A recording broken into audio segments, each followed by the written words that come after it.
فاذكروني اذكركم واشکروا لی ولا تکفرون.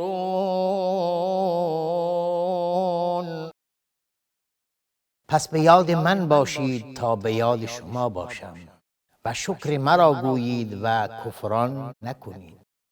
بسم الله الرحمن الرحیم. الحمد لله رب العالمین و الصلاة والسلام علی سید المرسلین سیدنا و نبینا محمد و علی آله و صحبه اجمعین. با عرض سلام و درود خدمت همه شما بینندگان عزیز و محترم در برنامه نیایش و ستایش. بارها تأکید بر این داشتیم در این برنامه که مهمترین و جامعترین منبعی که برای ما در برگیرنده مفاهیم و معانی و الفاظ ستایش و نیایش هست قرآن کریم هست. گفتیم که قرآن کریم به عنوان ذکر ازش یاد شده و یکی از مهمترین نامهای قرآن کریم ذکر است. انا نحن نزلنا الذکر و انا له لحافظین و انا له لحافظون. ما این ذکر رو براتون نازل کردیم و ما هم حفاظتش میکنیم. قرآن کریم که ذکر هست، در واقع یاد هست، یاد آور هست. دو موضوع مهم محور یاد آوری های قرآن کریم به شمار میاد. موضوع اول بحث ستایش رب ذوالجلال و وصف او و یاد آوری مقام و جایگاه حقیقی او هست، تا اینکه در این جهان آفرینش نقش خودمون رو، جایگاه خودمون رو و موقعیت خودمون رو با شناخت جایگاه و موقعیت او درک کنیم. وظیفه خودمون رو، مسیر خودمون رو و وضعیت خودمون رو در قبال حاکمیت و سلطه ذات ذوالجلال او بشناسیم. در این میان نکته دومی که مد نظر هست و باز هم محور به شمار میاد، شناخت نیازهای حقیقی در این مسیر هست. نیازهایی که باز هم بدون شناخت اونها، بدون هم و غم اونها، بدون حرکت در مسیر رسیدن به اونها، سعادت و خوشبختی میسر نیست. شناخت مسیر و به دست آوردن یا یافتن توشه‌ای که در این مسیر انسان رو به سر منزل مقصود برسونه، این اصل موضوع است. وقتی که ما سخن از ستایش میکنیم یعنی اینکه هدفمون روشن بشه، مسیرمون روشن بشه، جهتمون تعیین بشه. تا زمانی که الله رو نشناسیم، تا زمانی که ایمان درست به او نیاریم، تا زمانی که مقام و جایگاه او رو نشناسیم، وضعیت ما، وظیفه ما، جهت ما، مسئولیت ما، اهداف زندگی ما تعیین نخواهد شد. به همین صورت تا زمانی که توشه مسیر زندگی خودمون رو بر اساس این شناخت به دست نیاریم، نخواهیم تونست به سعادت و خوشبختی برسیم. قرآن کریم هر دوی اینها رو در بر داره، هر دوی اینها رو یاد آور میشه، هر دوی اینها رو مکرر برامون میاره. به این اساس قرآن کریم ذکر هست، ذکری که هم درش ستایش هست، هم درش نیایش هست. نماز هم ذکر هست، چون هم درش ستایش هست، هم درش نیایش هست. هم درش یاد جایگاه و مقام رب ذوالجلال هست، تا وظیفه خودمون رو بشناسیم و هم درش یادآوری حقیقت نیازهایی هست که باید براش فکر کنیم، براش زحمت بکشیم، براش سعی و تلاش بکنیم و در پی به دست آوردنش باشیم. یکی از اشتباهاتی که انسان‌ها بهش دچار میشن و خصوصا ما مسلمان‌ها این هست که فکر میکنیم که نیایش فقط یک عرض نیازی هست و بقیه رو به سپردن به مافوق یا به اللهی که ما نیاز خودمون رو به درگاه او طرح میکنیم. در واقع الله متعال نیازی به این عرض نیاز نداره، چون اطلاع داره و آگاهی داره بر اونچه که ما نیاز داریم. در واقع این عمل کرده ما، نیایش ما در واقع اظهار نیازمندی هست و بر اساس اظهار این نیازمندی سعی و تلاش برای به دست آوردن این نیازها هست. به خاطر این قرآن کریم هر جایی که بحثی از ستایش نیایش مطرح میشه به دنباله اون سعی و تلاش فعالیت رو میاره. الذين يقولون ربنا اننا آمنا فاغفر لنا ذنوبنا وقنا عذاب النار. اینا چه کسانی هستند؟ الصابرین، الصادقین، القانتین، المنفقین، المستغفرین بالاسحار.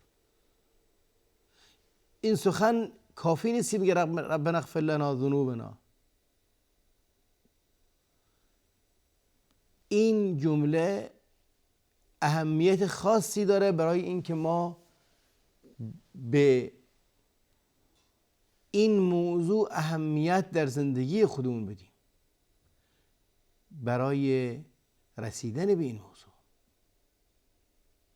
ولی راهش صابرین هست، صبر هست، صدق هست، قانتین، منفقین، مستغفرین بالاسحار.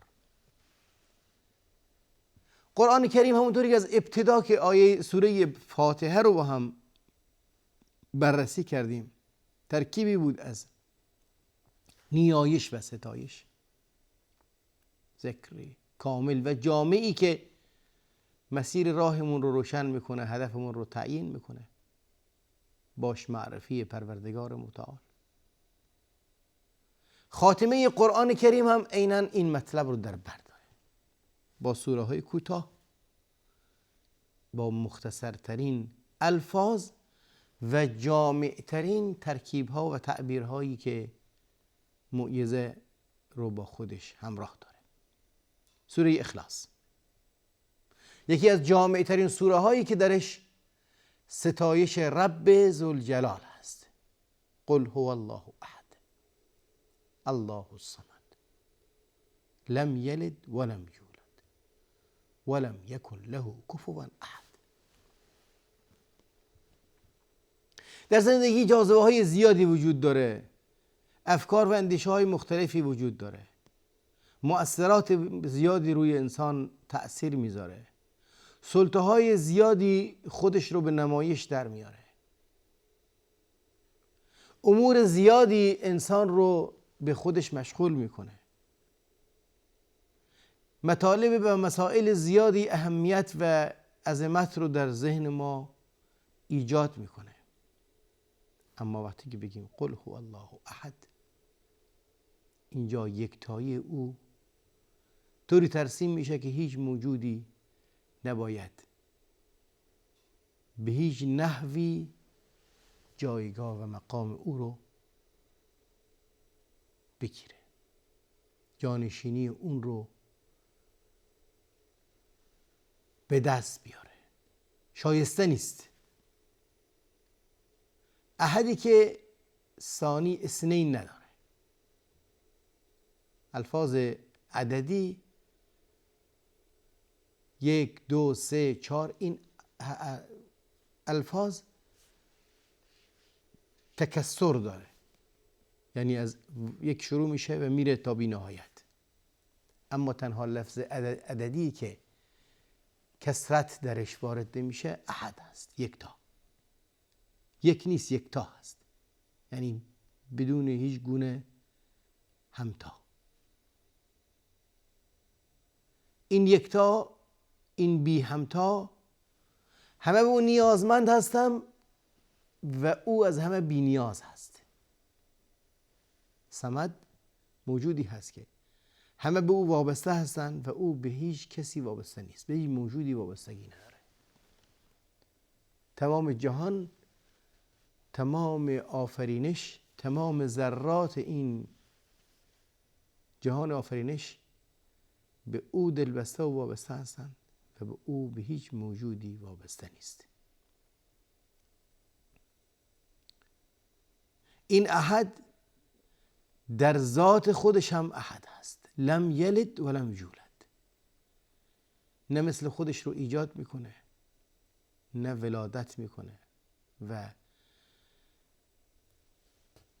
مثل خودش رو پدید میاره، شایستش نیست. ولم یولد و نه هم از کسی ولادت شده است. در ذات خودش هست، خود هم یکتای بی همتاست.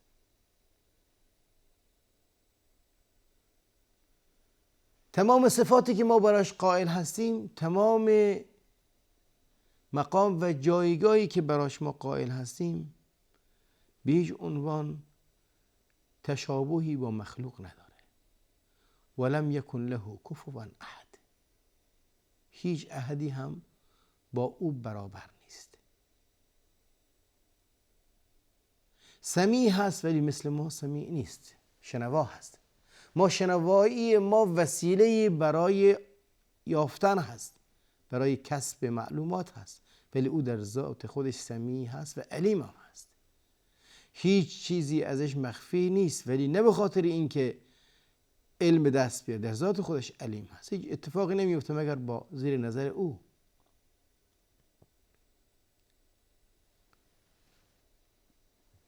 الله ذوالجلال بصیر هست، بینا هست، ولی بینایی برای الله متعال منبع علم نیست، برای ما منبع علم هست. بصیر بر عمل کرده ماست، هیچ عمل کردی خارج از نظارت او اتفاق نمیفته، ولی در ذات خودش علیم هست، آگاه هست. به همین صورت تمام صفاتی که ما برای الله متعال قائل هستیم هیچ گونه شباهتی، هیچ گونه تشابهی با صفات مخلوق نداره. لم یکن له کفوا احد. با تکرار این معانی و مفاهیم رو به زبان آوردن تأثیرات خاصی رو داره در انسان و جهت و مسیر ما رو روشن و واضح خواهد کرد. پیامبر اکرم صلی الله علیه و سلم در روایتی که حضرت قتاده ابن نعمان میگن که رجلا قام في زمن النبي صلى الله عليه وسلم يقرأ من السحر قل هو الله احد لا يزيد عليها. یعنی کل شب رو با قل هو الله احد، تمام نماز شبش رو با قل هو الله احد سپری کرد. فلما اصبحنا اتى الرجل النبي صلى الله عليه وسلم فذكر ذلك له. فردی اومد پیش پیامبر صلی الله علیه و سلم و این موضوع رو برای پیامبر مطرح کرد، مثل اینکه برایش این قضیه سنگین و غیر طبیعی به نظر رسید. فقال رسول الله صلی الله علیه و سلم والذی نفسی بیده انها لتعدل ثلث القرآن. پیامبر صلی الله علیه و سلم فرمودن که قسم به اون ذاتی که نفس من در دست او هست، این سوره 1/3 قرآن رو برابر هست. ما نباید با کثرت‌ها خودمون رو مشغول کنیم و گول بزنیم. دقت کنید، یک سوره کوتاه مثل قل هو الله احد که ما عموما میخونیم برای اینکه وقت رو مختصر کنیم و رفع تکلیف کنیم، ولی اون میخوند با همون دل پر از مهر و محبت این صفات الهی و مکرر میخوند تا اینکه کل شب رو با این سوره کوتاه قرآنی گذراند. نه تنها پیامبر صلی الله علیه و سلم در این باب اون رو توبیخ نکردند، بلکه گفتند که این 1/3 قرآن کریم است. چرا 1/3 قرآن کریم است؟ چون قرآن کریم اگر ما کل موضوعاتش رو بخوایم تقسیم کنیم و همه رو با هم گروه بندی کنیم، یا ستایش رب ذوالجلال و معرفی جایگاه و مقام و شناخت او هست، یا اینکه بعد از شناخت پروردگار متعال وظیفه شناسی و اطاعت و عباداتی هست که باید ما برای سعادت و خوشبختی خودمون بعد از شناخت پروردگار انجام بدیم، یا عاقبت و نهایتی هست که انسان‌ها با توجه به این پندار و عملکرد خودشون به دست میارن. عاقبتی که یا در دنیا بخشی از اون انسان بهش میرسه و یا اینکه کلش رو در آخرت میبینه، یا اینکه در دنیا و آخرت مشترک هست. در مجموع از این 3 موضوع بیرون نیست. الله رو که شناختیم، مقام او رو، جهان رو آفریده، هدایتگر این جهان هست، کل این جهان، کل این ذرات با این نظام بسیار دقیق و هماهنگ طبق برنامه زیر سلطه و حاکمیت او مسیر رو طی میکنه. اگر ما هم سعادت و خوشبختی رو بخوایم به دست بیاریم، تنها با عبادت و اطاعت و گردن نهادن در قبال اوامر و نواهی و هدایت او میتونیم این چیز رو به دست بیاریم. در نتیجه عبادت و اطاعت او بر ما واجب میاد و برای اینکه یقین برسیم که این مسیر حق و درست هست، عاقبت و نهایت این مسیر رو هم برامون نشون میده. هر دو گروه رو ترسیم میکنه، نیکان به کجا میرسن و بدان به کجا میرسن. در نتیجه قل هو الله احد ثلث قرآن هست. کمش نشمارید، بهش اهمیت بدید و در نمازها هم که میخونید، خصوصا در نمازهایی که تکرارش در 2 رکعت نماز فجر و در نماز وتر اومده، این سوره اهمیت و جایگاه و مفاهیم بنیادین دینی رو داره که برامون بیاد داشتن اونها از اهمیت خاصی برخوردار است. تا برنامه دیگر، الله یار و نگهدارتون باد. السلام علیکم و رحمت الله و برکاته.